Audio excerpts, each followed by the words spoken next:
have mercy. Ecamm has done some updates, and yeah, I've been dealing with this. This is why I was having some technical difficulties. So,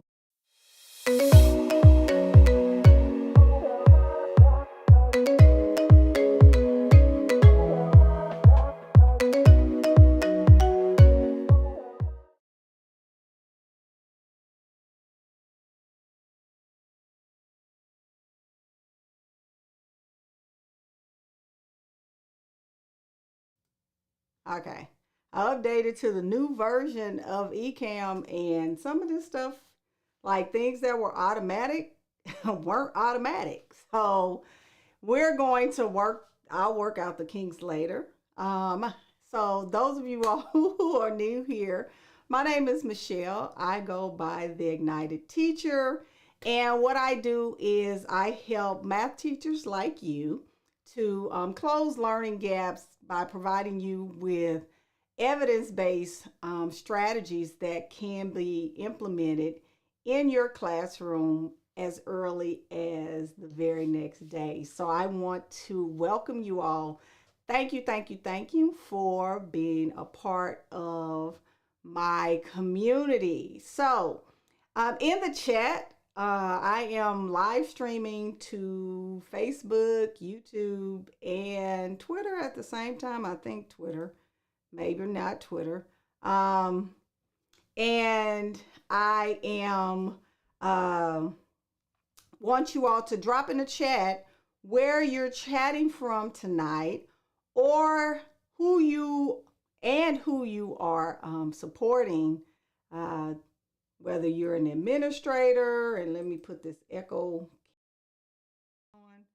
on, whether you're an administrator or a math interventionist, doesn't matter. Just let me know where you're chatting from and who you support. For those of you all who are new to my community and are just getting to meet me, I am a currently practicing teacher. I teach eighth grade math. This is my 23rd year in education. Yay, education. Um, I am an education major. I started teaching in 1999, and I've taught elementary, middle, and high school. Um, I've taught Algebra 1 as well, so that's where my experience plateaus at. Anything like, yeah, when things get real abstract, yeah, my understanding was like, hey, I need a picture. That's why I didn't do well in physics. So that's a little bit about me. So if you want to share in the chat, please, please, please do so. I would love to get to know you. And interact with you as we go through this content. So, tonight I am talking about the difference between universal screening and progress monitoring. I don't foresee this being a long chat tonight, because I released my planner. This is the first planner that I have created.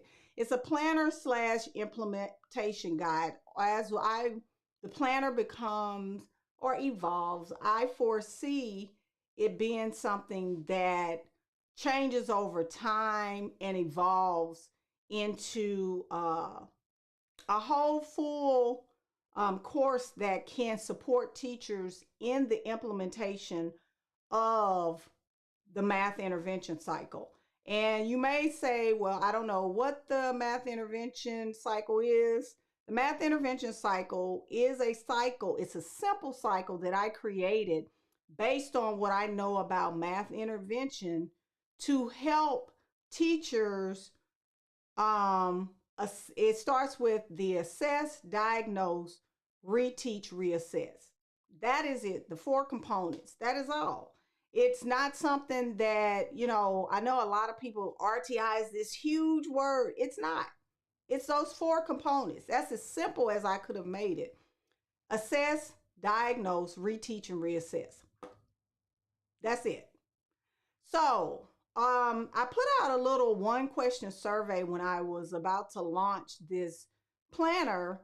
And I asked, what is the most, the burning question, or what do you need this planner to address? And I got a lot of responses about progress monitoring, which was interesting because I just really felt like progress monitoring was something that was really bare bones, and teachers really maybe understood it. But what I wanted to do was come on tonight and clear up any misconceptions or misunderstandings about progress monitoring. Well, progress monitoring and universal screener are two important processes in the response to intervention site intervention protocol. So universal screener, you can think of this as the umbrella. So universal screener is that beginning of the year, the middle of the year, and the end of the year. It is the basic screening that we give to all of our students. That's it. All of our students, and it's data. Um, so in this universal screening, the kids are broken down into tier one, tier two, tier three students. That's where all those tiers come from the screener. And normally the universal screener is given by the district that you work in. So the universal screener just tells you and basically puts your kids in tiers. Now, progress monitoring is what the teacher does. It's data as well. But progress monitoring informs teachers whether or not their strategies are working. That is it. That's what progress monitoring does. It basically says, hey, this kid is progressing, or this student is progressing because your strategies, or the strategy that you are implementing and teaching this student, is closing gaps and it's moving the data in a positive direction. Now, on the flip side of that, it also tells teachers whether or not the strategies, or where she or he chose to start at or begin with intervention, is not working. Now, universal screener and progress monitoring both inform teachers, but they inform teachers about different things.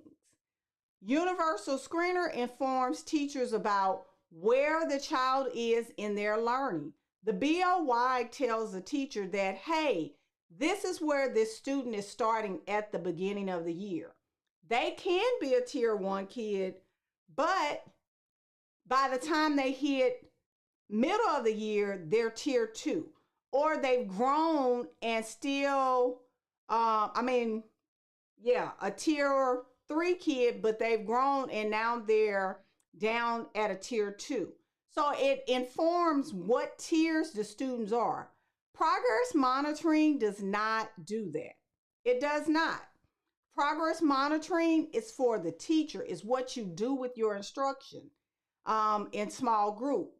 So math interventionists that work for your schools, they generally deal with your tier three student. Now, I'll be honest with you, at my campus, there's no such thing as tier three kids.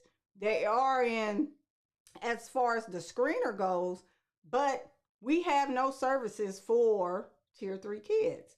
I service my tier three kids under the umbrella of tier two.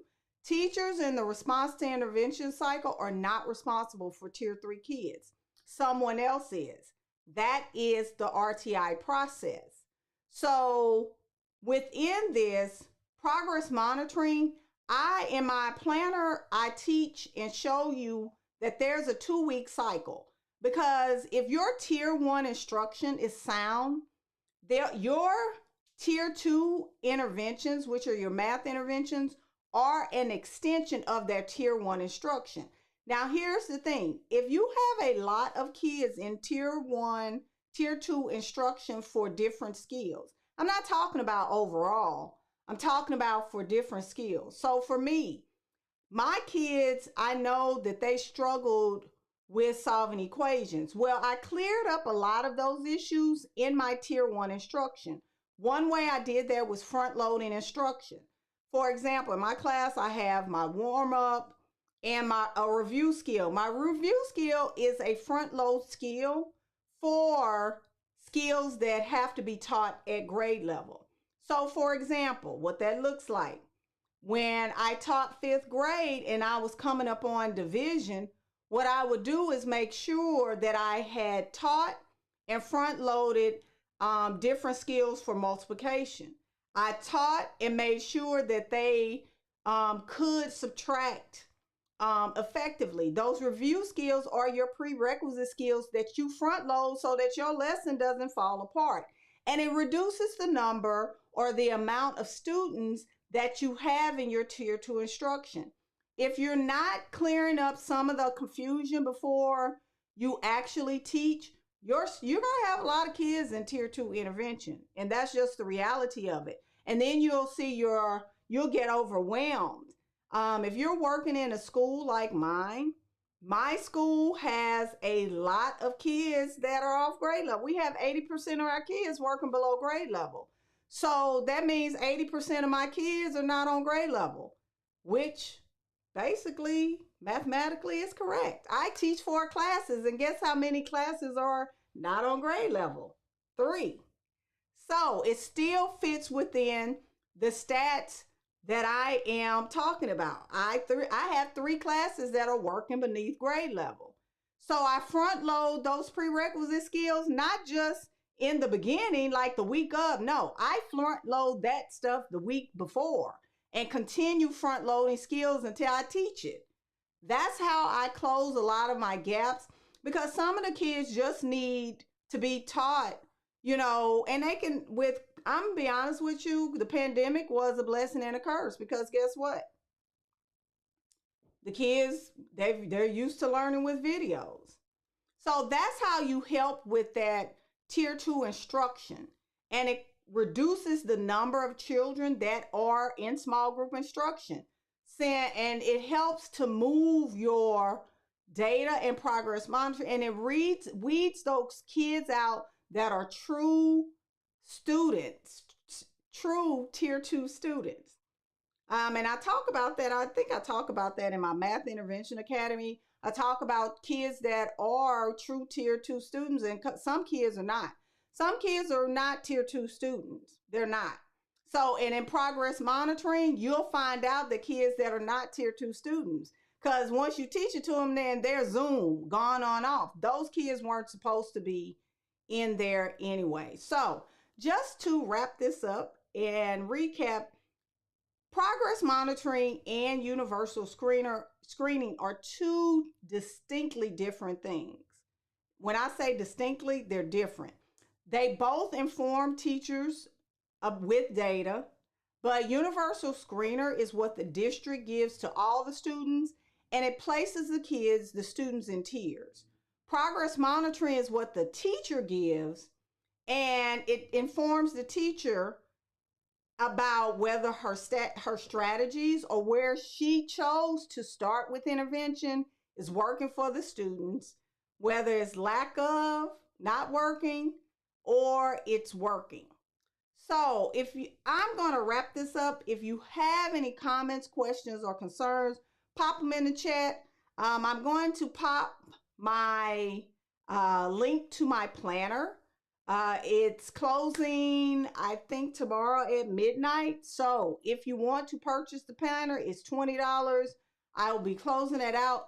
The next time I will open it up is probably right before school starts up. So if you're interested in getting the planner, let me get it right quick so that you all can, if you're interested in, you can check it out. There's a video of it. Let me see. I think I put it in there. Let me see, share. So if you're interested, get your math intervention implementation guide here. And that is done. So hopefully, I have cleared up some of your questions or comment, understanding about what universal screener and progress monitoring does. And just remember, progress monitoring is not 12 questions. Give those babies 4 questions and move on. The key is if they can do it by themselves. So keep that in mind. It's not a lot of questions. It's 3 or 4 questions. Move on. If they can do it independently, they have mastered. So thank you for tuning in live, and I'll see you in my next live stream. Bye-bye.